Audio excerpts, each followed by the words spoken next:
Votre attention s'il vous plaît. Cet élément est en français.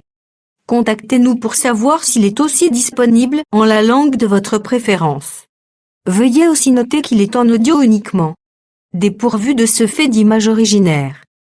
À présent, nous vous convions à suivre, depuis christequality.com et evangileeternel.com, la rubrique Bible mot à mot, ou l'explication prophétique de toute la Bible, livre par livre, chapitre par chapitre, verset par verset, mot à mot. Elle est présentée aujourd'hui par Le docteur Alain Zuzi Condé, ministre de l'Évangile éternel. Tous les enseignements du docteur Alain Zuzi Condé sont disponibles sur christequality.com/alaincondé.html. Bonne édification au nom de notre commun Seigneur et Dieu Jésus-Christ. Amen. Que le Seigneur Jésus-Christ vous bénisse. Nous sommes toujours dans la Bible mot à mot, et précisément les évangiles comparés. Par la grâce de Dieu, nous allons toucher maintenant même Matthieu chapitre 8. Et nous allons prendre d'abord la première partie, Matthieu chapitre 8, le verset 1er jusqu'au 22e verset. Sans plus tarder, nous lisons. Lorsque Jésus fut descendu de la montagne, une grande foule le suivit. Et voici un lépreux s'étant approché, se prosterna devant lui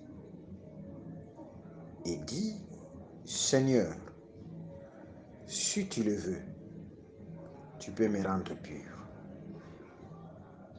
Jésus étendit la main, le toucha et dit: Je le veux, sois pur. Aussitôt, il fut purifié de sa lèpre. Jésus lui dit: Garde-toi d'en parler à personne, mais va te montrer au sacrificateur et présente l'offrande que Moïse a prescrite, afin que cela leur serve de témoignage. On peut d'abord prendre cette portion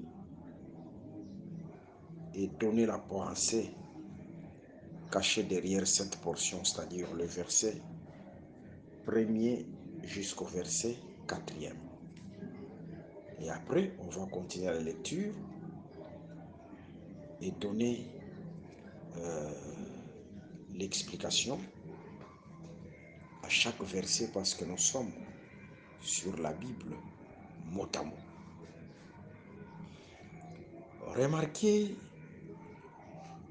le verset 1er jusqu'au 4e verset de Matthieu chapitre 4. Là, nous constatons Jésus-Christ qui vient de la montagne et arrivé au bas de la montagne, il y avait un lépreux qu'il devait purifier. Et qu'est-ce que Jésus-Christ fera? Il va étendre sa main. Il avait étendu sa main. Vous voyez? Et par sa main, il a purifié les lépreux. Après la purification du lépreux, il a ordonné aux lépreux de voir les sacrificateurs ou de se présenter aux sacrificateurs. Et après d'offrir aussi l'offrande ordonnée par la loi. lorsque le lépreux est purifié. Voilà, pour être bref, la pensée de l'Écriture. Mais nous disons que cette pensée est prophétique. Dans les Saintes Écritures, ou dans le livre de la vérité, là, si vous prenez Romains chapitre 10, le verset 6, nous pouvons lire ça. Romains chapitre 10, le verset 6. L'Écriture dit ceci: mais voici comment parle la justice qui vient de la foi. Ne dis pas en ton cœur, qui montera au ciel. Vous voyez, qui montera au ciel. Là, il y a le verbe monter qui est conjugué. C'est-à-dire, pour aller au ciel, on utilise le verbe monter. Cela veut dire tout simplement que le ciel, c'est un sommet de la montagne. Le ciel, c'est le sommet de la montagne. Jésus-Christ, qui est venu de la montagne,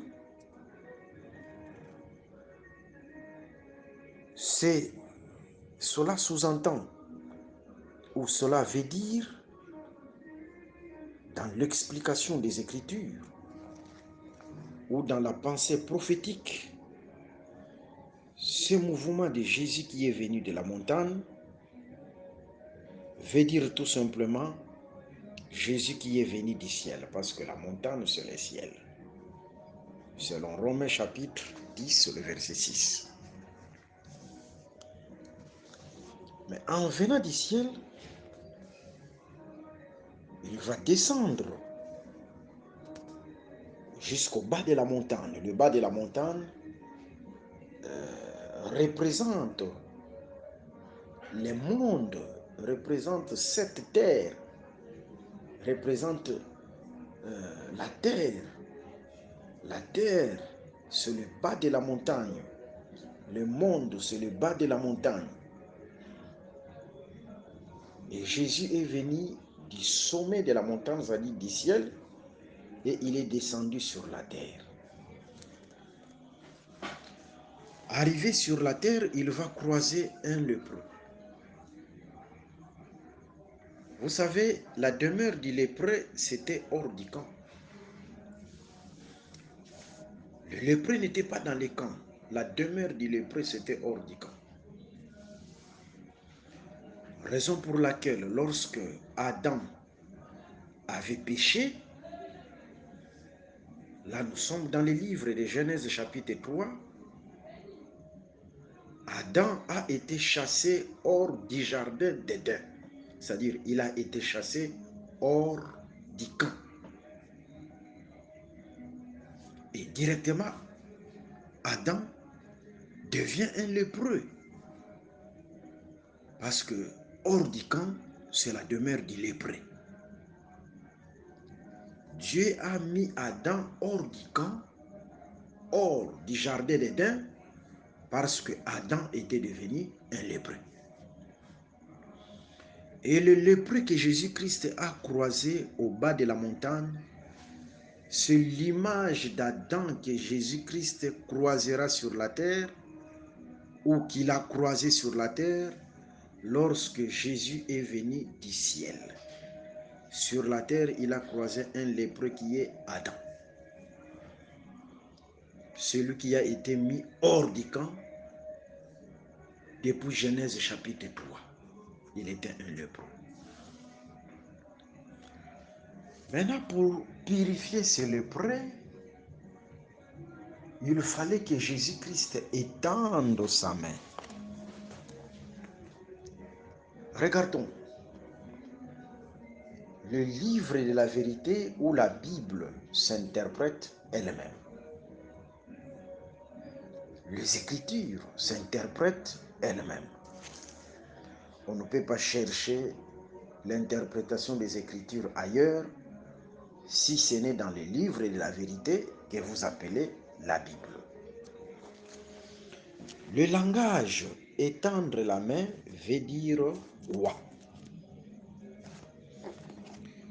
Je vais parler de ces langages-là dans deux aspects, Dieu voulant. Le premier aspect, nous sommes dans les livres d'Ésaïe. Rapidement, nous prenons Ésaïe chapitre 11, le verset 11. Ésaïe 11, 11. Dans ce même temps, le Seigneur étendra une seconde fois sa main. Vous voyez, ici on parle de tendre la main pour racheter le reste de son peuple. Vous voyez, dans cette écriture, étendre la main veut dire racheter. Racheter, c'est ça, étendre la main. Je répète la lecture. Dans ce même temps, le Seigneur étendra une seconde fois sa main pour racheter le reste de son peuple. C'est-à-dire, étendre la main veut dire racheter. Raison pour laquelle Jésus qui a étendu sa main pour guérir le lépreux, c'est ça l'œuvre du rachat. C'est ça l'œuvre du rachat. C'est-à-dire, il a racheté Adam. Et racheter, c'est aussi purifier les lépreux. C'est ça, étendre la main, c'est racheter.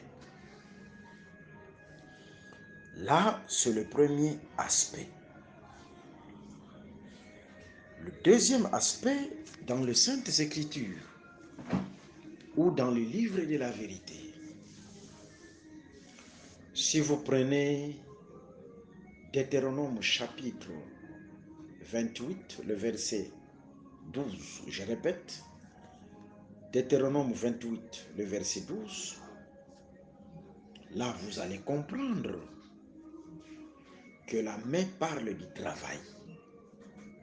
Noir sur blanc, c'est écrit « le travail de vos mains ». C'est-à-dire, s'il n'y a pas la main, il n'y a pas non plus le travail. La main sur le travail. Et le travail sur le service. Le travail sur le ministère, parce que le service, c'est le ministère. Je prends une autre écriture pour confirmer cela.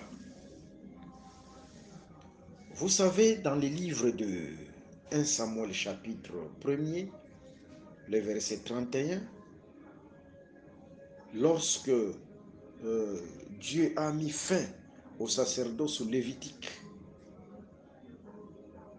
l'écriture précise, parce qu'il a trouvé les imperfections dans la maison du souverain sacrificateur Élie, qui représente les sacerdoces lévitiques, et l'écriture précise que l'Éternel retranchera ton bras.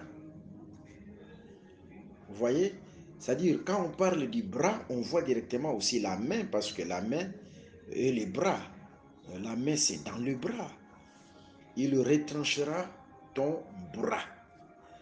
Alors là, il parlait de la fin du sacerdoce lévitique. Mais ce sacerdoce-là est comparable au bras. Le service est comparable au bras. Vous voyez? Tout ça, tout cela, c'est pour confirmer tout simplement que la main, ça parle du service, ça parle du travail. Ça parle du service, ça parle du travail. Tant que Dieu t'a donné la main, tant que tu as la main, tu te regardes toi-même, même si tu n'as pas le travail, mais toi-même tu te regardes que tu as la main, comprenez que Dieu est capable de te donner le travail. Tu as déjà le travail. Si tu as la main, comprenez que tu as déjà le travail. Parce que c'est la main sur le travail. Dieu t'a donné déjà le travail tant que tu gardes encore tes mains. voyez, il faut avoir la foi. C'est question seulement de confesser la foi. Avoir la foi en Dieu. Tu ne le sais pas, mais Dieu t'a donné déjà le travail parce que tu as les mains. Et dans le livre de la vérité, la main parle du travail. Ok. Et le travail, c'est le ministère. Par là, nous comprenons que lorsque Jésus-Christ était descendu sur la terre, il a trouvé un lépreux qui est Adam, mais pour guérir le lépreux, il fallait qu'il utilise sa main. Cette main qu'il devait utiliser, c'est Éphésiens chapitre 4, le ministère. Dans cette main-là, nous avons les 5 doigts, c'est-à-dire les 5 dons ministériels. L'apostolat, la prophétie, le doctorat, le pastorat, l'évangéliste. Vous voyez, tous ces 5 dons ministériels constituent la main. Et Dieu utilise cette main, l'Éphésiens chapitre 4, les 5 dons ministériels pour la purification du lépreux. La purification du lépreux. Ok. Qu'est-ce que je voulais dire encore? C'est comme dans le livre de 2 Rois chapitre 5. Il y avait un lépreux, on nous parle d'un lépreux là-bas, c'est Naaman. Naaman vient en Israël pour être purifié. Il est venu chercher le prophète. Mais Naaman, le prophète ne s'est pas présenté directement à Naaman. Le prophète a envoyé son serviteur. Vous voyez, pour parler à Naaman, pour que Naaman soit purifié, le prophète a envoyé son serviteur. Vous voyez? C'est ça Jésus-Christ. Pour purifier les lépreux, il envoie sa main. La main qu'il envoie là, pour purifier les lépreux, c'est ça le serviteur qui a été envoyé pour la purification de Naaman. Ok, c'est la même pensée.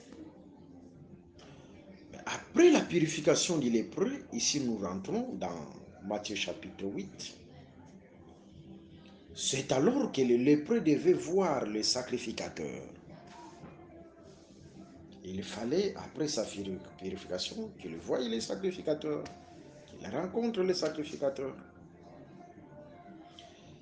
Et aussi dans 2 Rois chapitre 9, 2 Rois chapitre 5, mes excuses, après la purification de Naaman, c'est alors que le prophète devait se présenter devant Naaman. Cette fois-ci, Naaman pouvait voir le prophète. Il faut d'abord qu'il soit purifié et après, il pouvait voir le prophète. Voilà un peu. C'est-à-dire, on doit bien respecter ce processus.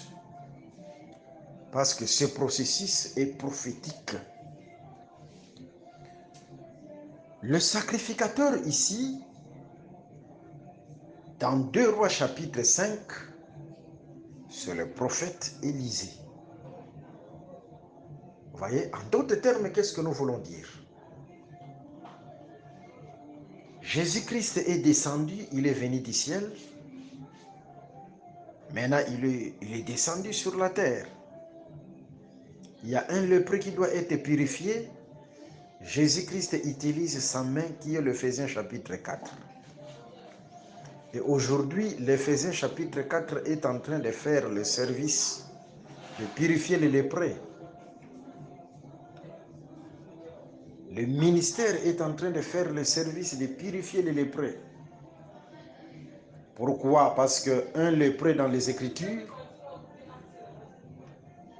Lévitique chapitre 13, Lévitique chapitre 14, un lépreux c'est un impur. Et dans Jean chapitre 15, le verset 3, vous êtes purs à cause de la parole que vous avez entendue. Et le Seigneur prend sa parole, la donne à ses serviteurs, c'est-à-dire Éphésiens chapitre 4. Les vrais pasteurs, les vrais évangélistes, les vrais apôtres, les vrais prophètes, les vieux docteurs, les vrais docteurs. Jésus-Christ prend sa parole, donne à ses ministres. Et ils sont en train de faire l'œuvre de purifier les lépreux. Quand ils prêchent, quand ils enseignent, c'est pour purifier les lépreux. Les lépreux, c'est le peuple. Mais après la purification des lépreux, parce que le ministère est établi pour le perfectionnement du peuple. Le perfectionnement, c'est un processus vers la perfection. Et lorsque le peuple est purifié, c'est-à-dire on regarde, il n'y a plus de lèpre, c'est alors que le sacrificateur sera disposé de voir ce peuple. Ici, c'est l'enlèvement de l'Église. Le peuple qui est purifié par la parole véritable, après la purification, le peuple sera en face du véritable sacrificateur qui est Dieu lui-même. Vous voyez? C'est pourquoi Jésus-Christ, après la purification du lépreux, il dira, va te rencontrer avec les sacrificateurs. C'est un mouvement prophétique. C'est comme Naaman qui devait se rencontrer avec Élisée. C'est l'enlèvement de l'Église. Là, nous serons en face de Dieu lui-même. Mais il faut d'abord que nous soyons purifiés de la lèpre. Que le Seigneur Jésus-Christ vous bénisse. Et là, il y a aussi un point important que Jésus-Christ a dit. Jésus-Christ dira à ses lépreux, présente ton offrande comme cela est prescrit dans la loi de Moïse. Parce que dans la loi de Moïse, là vous prenez Lévitique chapitre 14, le verset 1er même jusqu'au 10e verset. Lorsque le lépreux était purifié, il y avait une offrande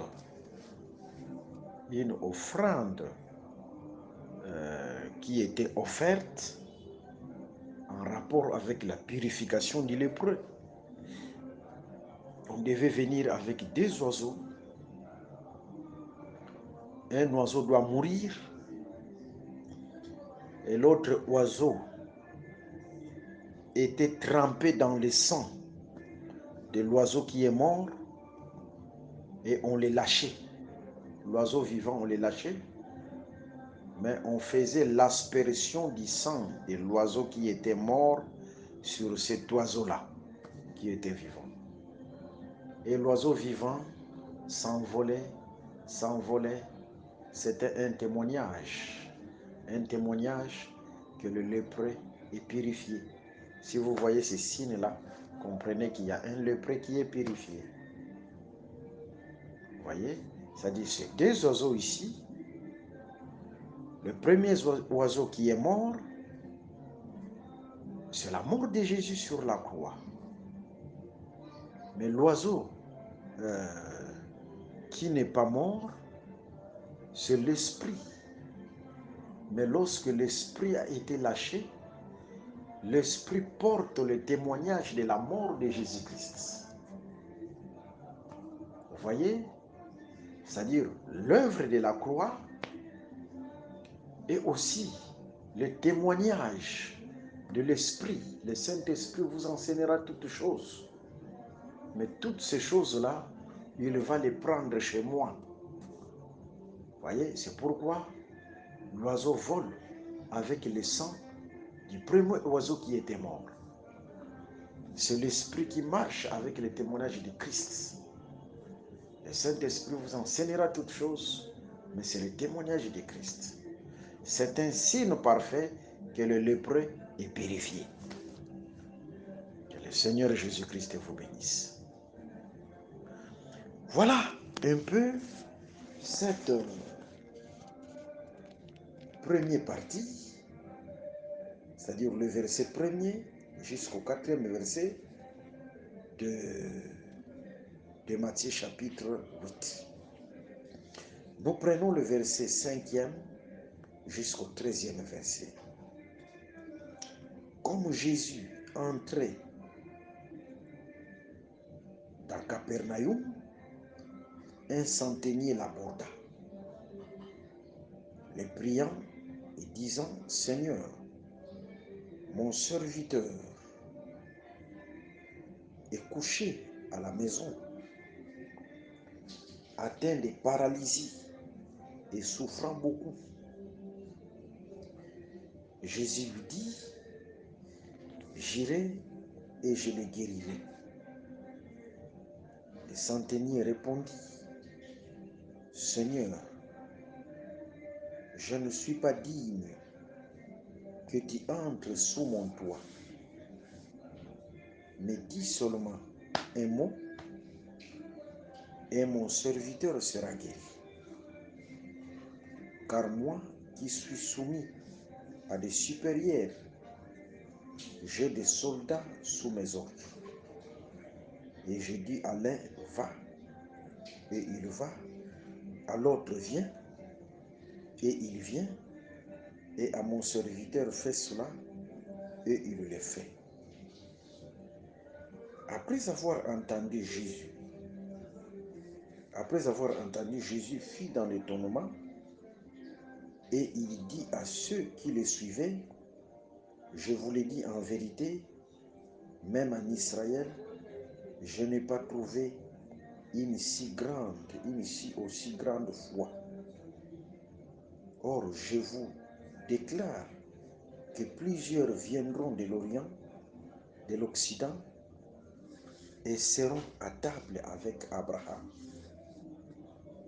Isaac et Jacob dans le royaume des cieux. Mais les fils du royaume seront jetés dans les ténèbres du dehors, où il y aura des pleurs et des grincements de dents.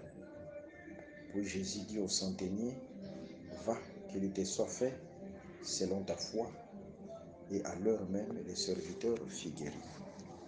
Que le Seigneur Jésus-Christ soit loué. Ici, il s'agit de la guérison du serviteur, d'un général, d'un officier militaire romain. Un centenier, c'est un officier militaire romain. En d'autres termes, c'est un étranger. Il n'était pas juif, il n'était pas israélite, mais il était un étranger. Son serviteur était malade. Il fallait que Jésus-Christ aille guérir son serviteur, mais le centenier dira quelque chose qui va étonner et marquer Jésus-Christ. Regardez ce que le centenier a dit, que moi je suis un officier militaire et je suis soumis aussi à des autorités. Et sous moi, j'ai aussi des serviteurs à qui je donne les ordres et ils obéissent parce qu'ils sont sous moi. Vous voyez? Et toi, Jésus-Christ aussi, tu peux seulement dire un mot, tout simplement un mot. Pourquoi Jésus-Christ a apprécié ce serviteur, cet officier militaire romain? C'est parce que ce qu'il avait dit, parfois lui-même ne comprenait pas, mais il avait expliqué la divinité. Pourquoi? Parce que là où il va dire que j'ai des serviteurs qui sont sous moi, en réalité, il était en train de confirmer que Jésus-Christ, c'est le véritable chef militaire, officier militaire qui est au-dessus de toute autorité, de toute domination. Seul Jésus-Christ qui peut ordonner à tout esprit. De la même manière que lui ordonne, Jésus a le pouvoir d'ordonner à tout esprit parce que c'est lui qui est au-dessus de toutes choses, de tout esprit, de toute domination, de toute autorité. Voilà. C'est par là que Jésus-Christ a apprécié ce chef militaire romain. Voyez, en d'autres termes, là, Jésus-Christ devient Dieu parce que c'est lui qui est au-dessus de toute autorité, de toute domination. Toutes choses sont sous ses pieds. Seulement c'est Dieu qui est au-dessus de tout. Et il a confirmé que Jésus-Christ est Dieu. Il peut ordonner même à cet esprit-là de maladie qui a atteint son serviteur et son serviteur sera guéri. C'est là où il a apprécié ce serviteur romain. Maintenant, remarquez, le centenier ici représente un peuple étranger qui a trouvé grâce. C'est-à-dire, c'est l'Église. Vous voyez, nous les nations qui ont trouvé grâce. Et là, au lieu que Jésus-Christ, pour guérir le serviteur de ces centeniers, au lieu que Jésus-Christ se présente, Jésus-Christ a envoyé sa parole. C'est pourquoi quelque part Jésus-Christ dira: heureux ceux qui croient sans avoir vu. Israël veut voir. Mais nous avons cru sans avoir vu même Jésus-Christ selon la chair. Nous n'avons pas vu Jésus. Mais chez nous les nations, Jésus n'a envoyé que sa parole. C'est-à-dire, nous croyons en Jésus-Christ par sa parole. Il a envoyé sa parole. Mais physiquement, comme ça, nous n'avons pas vu Jésus-Christ.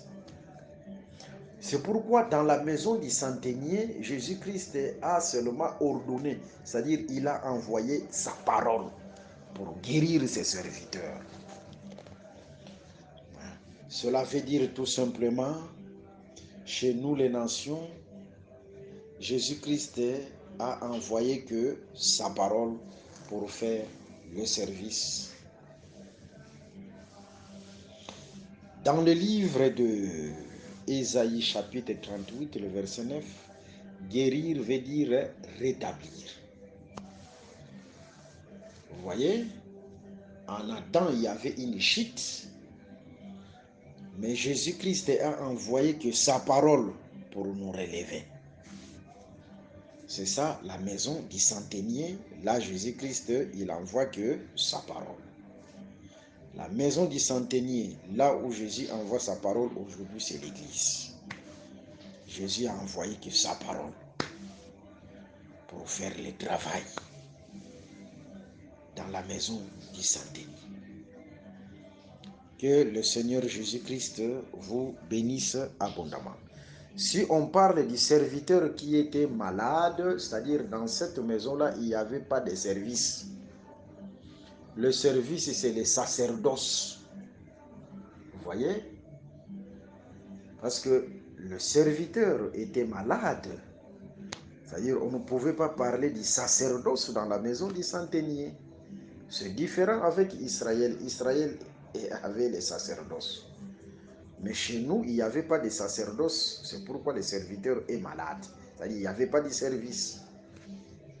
Mais Jésus a envoyé sa parole et il a donné le service, les sacerdoces, dans cette maison du centenier qui est l'Église. Que le Seigneur Jésus-Christ vous bénisse abondamment. Ok, je prends le verset 11. Or, je vous déclare que plusieurs viendront de l'Orient et de l'Occident et ils seront à table avec Abraham, Isaac, Jacob dans le royaume des cieux. Ici, nous sommes dans la prophétie, dans le règne millénaire. Voilà, plusieurs viendront de l'Orient et de l'Occident. Et tout cela seront à table avec Abraham, Isaac, Jacob. Vous voyez? Ici, la table, c'est au singulier. Il n'y a pas plusieurs tables, il y a une seule table. Il y a une seule table. Vous voyez?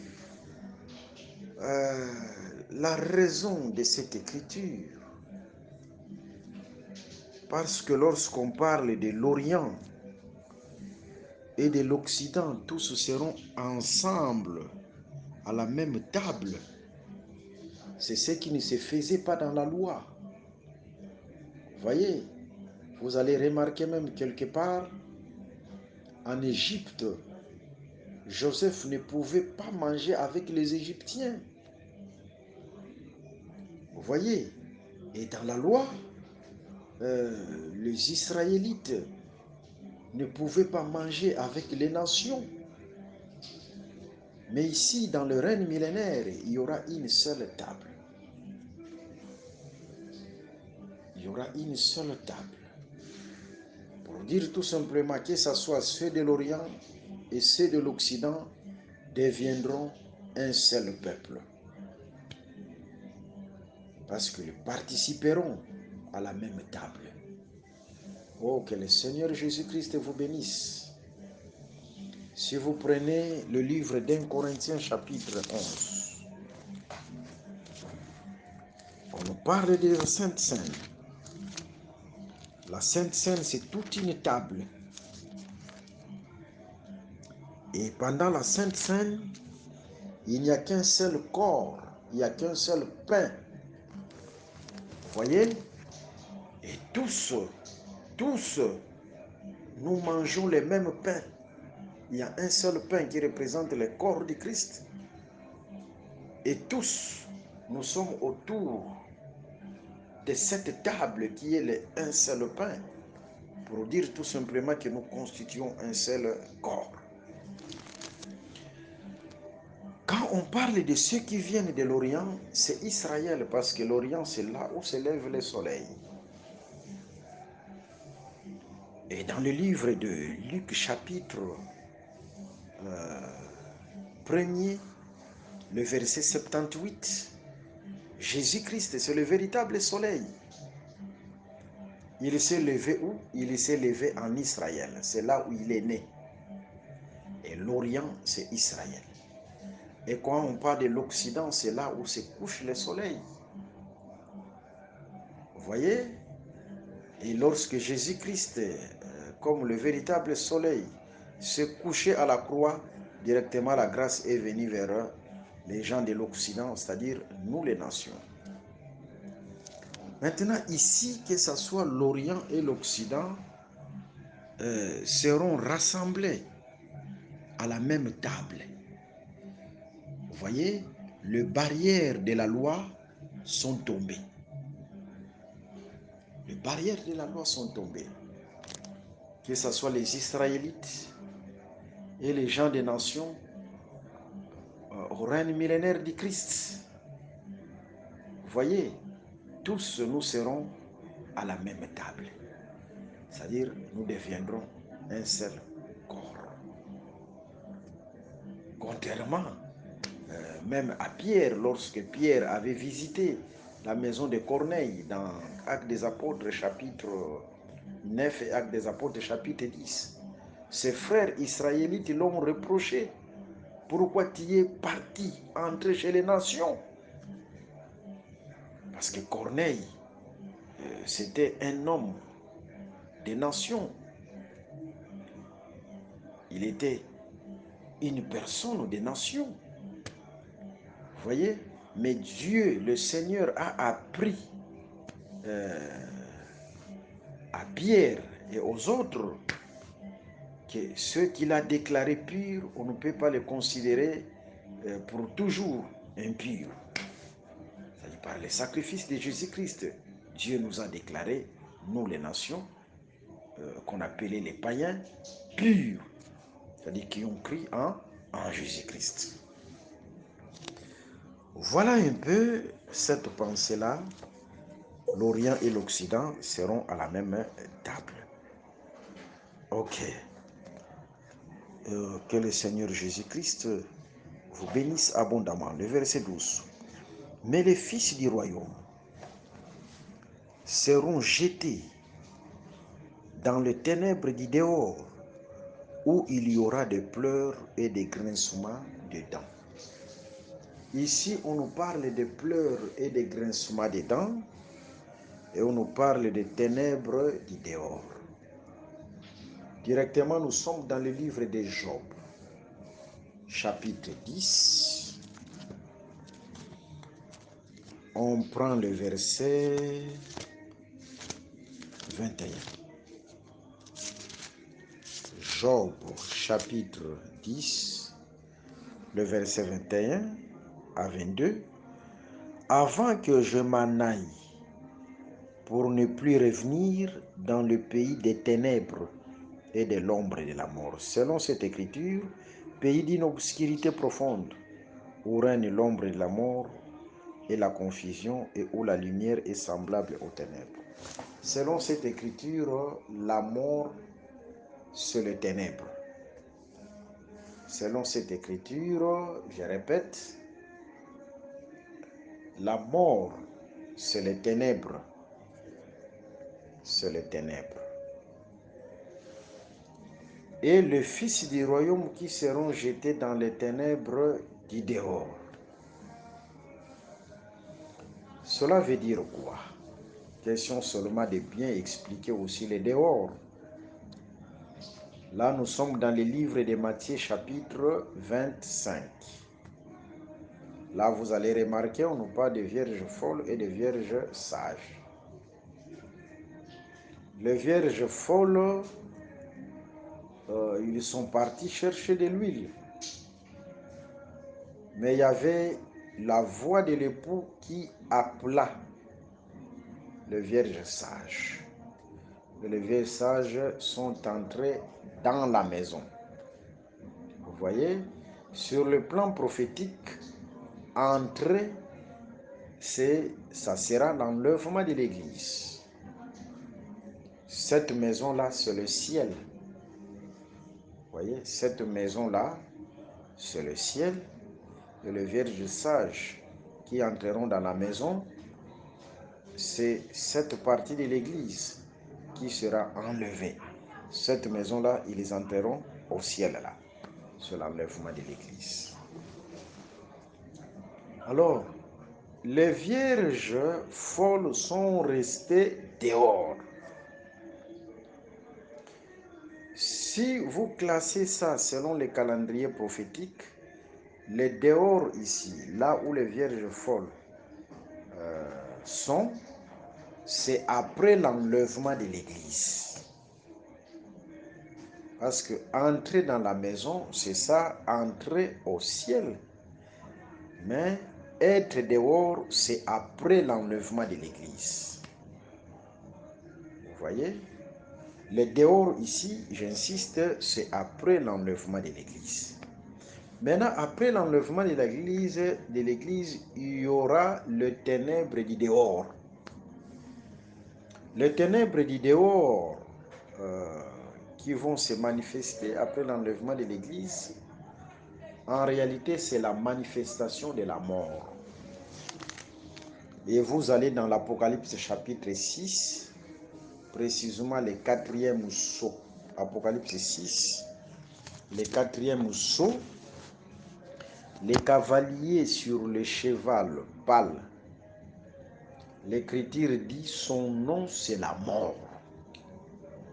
Quand on dit son nom c'est la mort, c'est-à-dire ici, c'est la bête qui n'agit plus dans les mystères.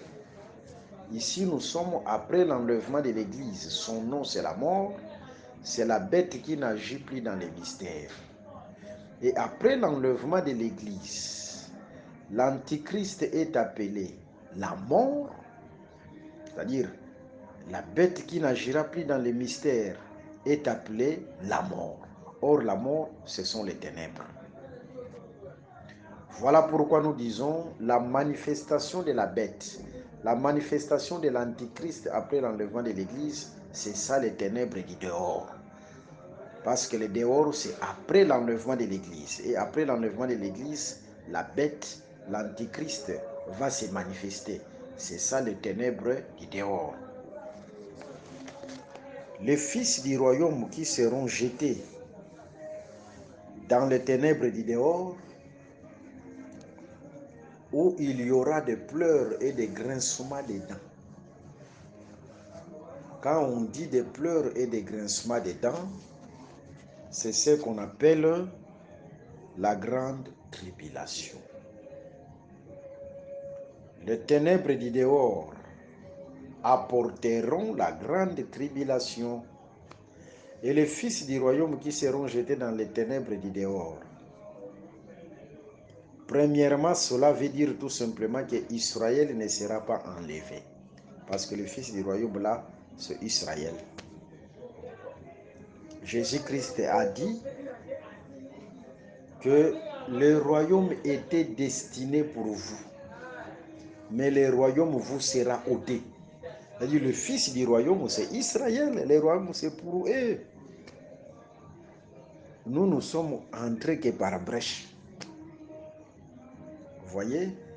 Alors, qui seront jetés dans les ténèbres du dehors, cela veut dire tout simplement qu'Israël ne sera pas enlevé. Jetés dans les ténèbres du dehors, en Israël, il y aura une partie qu'on appelle les 144 000, là je suis dans Apocalypse chapitre 7, qui passeront aussi par la grande tribulation.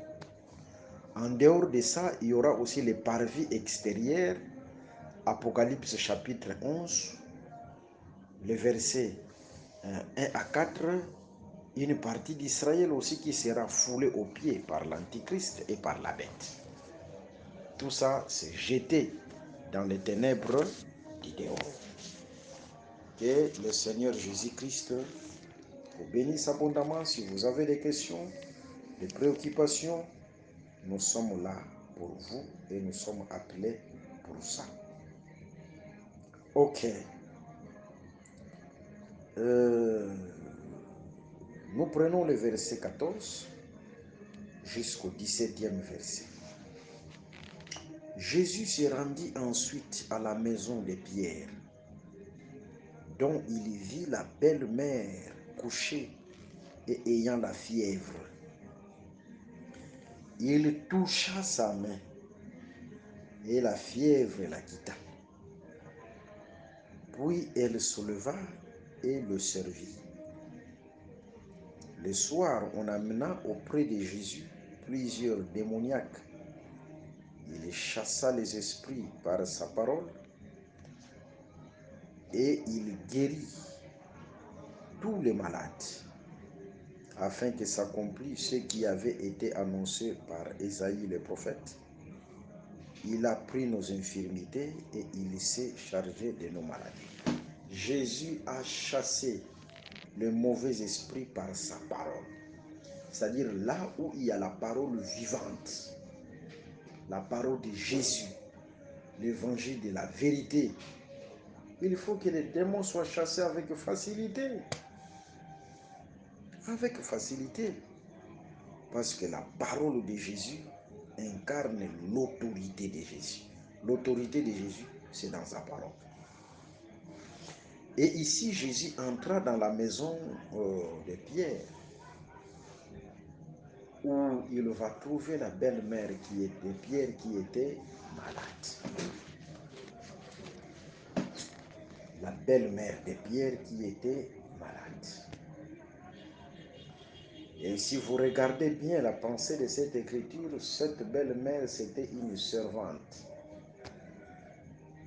Parce que après sa guérison, directement, elle avait servi Jésus-Christ. Elle avait servi Jésus-Christ. Et nous disons ceci, tant que cette belle-mère était malade, c'est-à-dire dans la maison de Pierre, il n'y avait pas de service. Et Jésus est entré dans cette maison pour restaurer les services. Mais l'Écriture précise que cette belle-mère avait servi Jésus. C'est-à-dire, les sacerdoces, c'est ce qu'on appelle les sacerdoces. Les sacerdoces, ce n'est pas pour servir les intérêts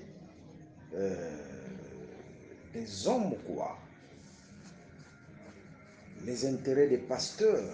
Mais les sacerdoces, d'abord, c'est pour servir le Christ.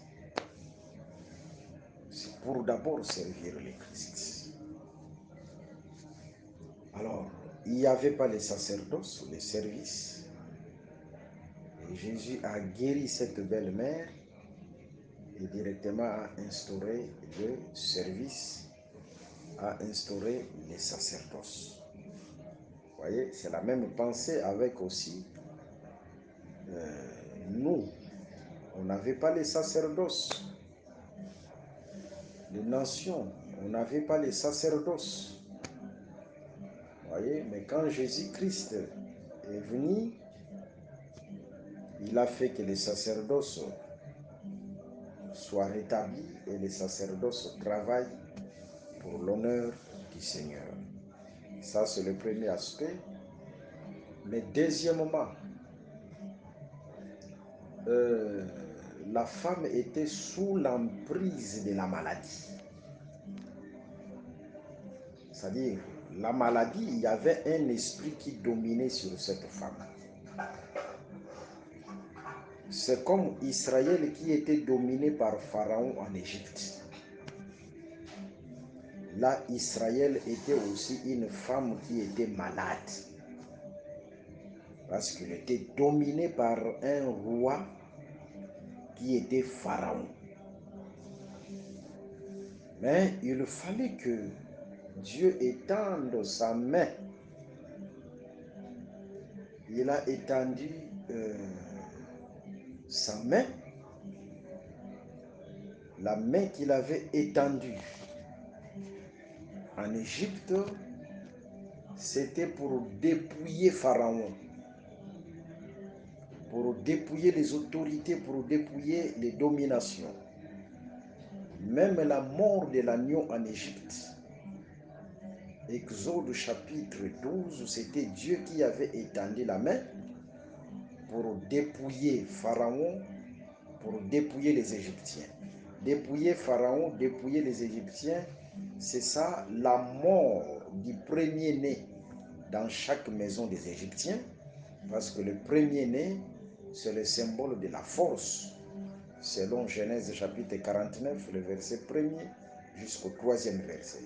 C'est-à-dire, par la mort de l'agneau, c'est ça, Jésus-Christ qui est mort sur la croix, et le premier-né qui va mourir du côté des Égyptiens, c'est ça, dépouiller les Égyptiens de leur force. Vous voyez, dépouiller les Égyptiens de leur force. Et cette femme-là était dominée par un esprit. Jésus-Christ va chasser cet esprit-là qui dominait la femme. Cette fois-ci, la femme deviendra servante de Jésus-Christ.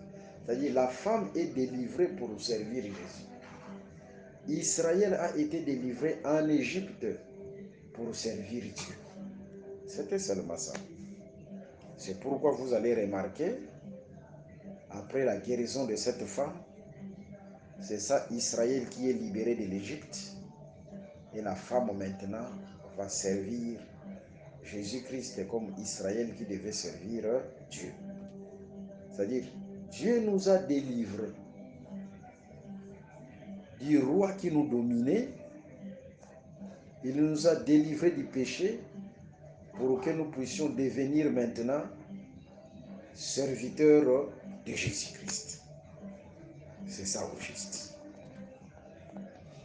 Nous prenons le verset 18 jusqu'au verset 22. Jésus, voyant une grande foule autour de lui, donna l'ordre de passer à l'autre bord.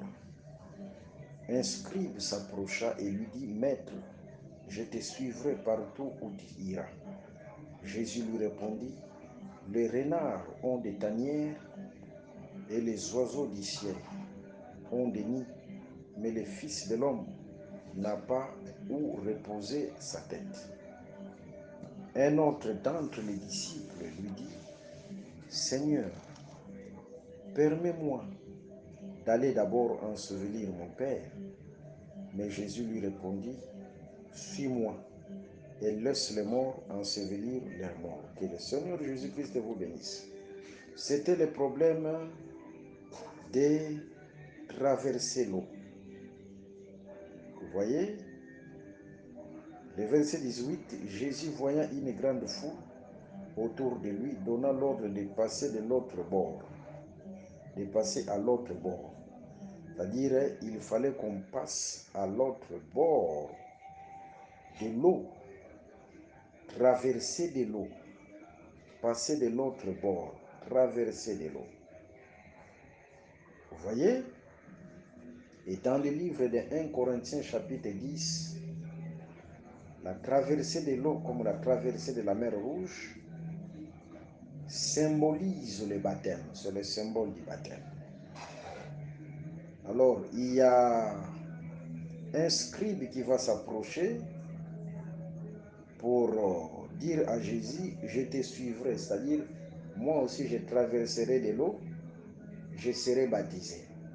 Parce que suivre Jésus, il faut traverser de l'eau, il faut être baptisé.